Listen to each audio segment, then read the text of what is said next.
Welcome back. With us now, Congressman Adam Schiff, Democrat of Burbank, Glendale, and Hollywood. He's also the ranking member of the House Intelligence Committee. Joins us from Washington. So, Congressman, the Democratic side, there were tweets of people with emojis of popcorn and then taking it all in on the first day. But your assessment as to what you saw? Well, I think it was a sad spectacle for the country. I don't think I wouldn't describe this as democracy in action. I would describe it as dysfunction in action when a Republican Party that is now given the responsibility of governing can't take the most basic step, and that is to elect their own leader.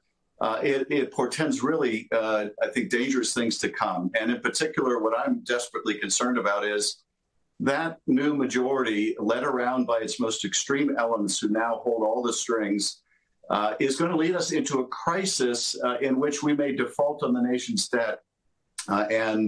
I can see Kevin McCarthy facing the choice between doing the right thing and raising the debt ceiling so we don't default on the debts that we already have, and losing his speakership or sacrificing the financial interests of the country. And frankly, I would never want to count on Kevin McCarthy to do the right thing. Well, let's talk about that. You have a relationship with Kevin McCarthy. Did it surprise you that people didn't believe him within his own conference? No, certainly there's no trust for him in our caucus, but even within the Republican members, they don't trust him. He will say one thing, he will do another, he will make a commitment, and he will break it. This is why he's had such a difficult time getting that speaker vote. And in order to get it, he had to deal away so many of the powers of his office. And, frighteningly, he dealt them away not to the moderates. He dealt them away to the most extreme elements in his conference. And he knows now that any one of them at any given time can force the country to go through that same spectacle we just did for the last week if he makes a decision they don't like. And so, this, I think, is a terrible development. It's not an unforeseeable one. We warned that this would be the case, that they're not prepared to govern, that they're still so heavily under the influence of Donald Trump and torn up by that pernicious influence that what we saw this week is, I'm afraid, what we're going to see a lot more of. Listen, there are bomb throwers on your side of the aisle as well. And, I think Chuck Todd made this point that Cori Bush, the one who says we should get rid of all police departments, and some of the radical members of the Democratic Party are taking notes because they thought, many of them thought they were mistreated by Nancy Pelosi. Could we see the same thing happen if you win back a majority in the next cycle? No, we had a narrow majority when Speaker Pelosi was the speaker. Right, but that was Speaker Pelosi. That's the point, is that Nancy Pelosi is not, she has skills that you just don't duplicate that easily. No, you're right. You don't duplicate that easily, but we have a very, very strong, capable, talented new team of leadership led by Hakeem Jeffries that I have every confidence in. And you saw what Democrats were able to do, even with a narrow majority, to pass bills to bring down inflation, to pass bills to bring down drug costs, to pass a bipartisan infrastructure bill, and to get so much more done for the country, to have the most vigorous attack on climate change in our history.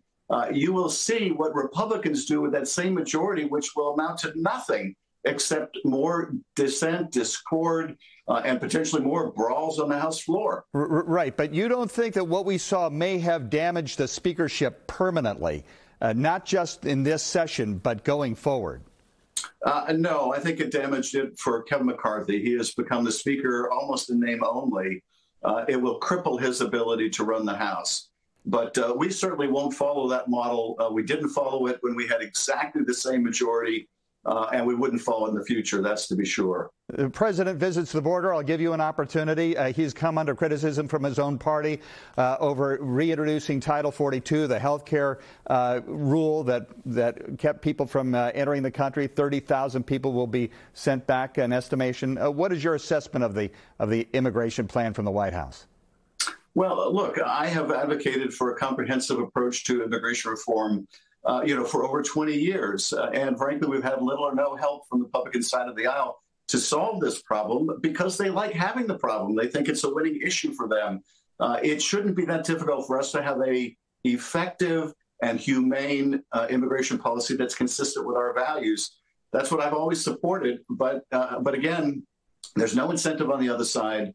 to do anything more than demagogue on this issue. It's not like circumstances were better in the last administration, they were worse.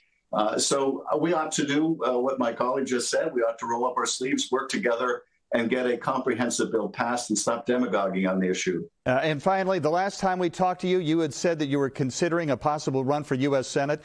Have you explored that any further? And have you heard from Dianne Feinstein, your colleague, whether or not she's going to run for re-election?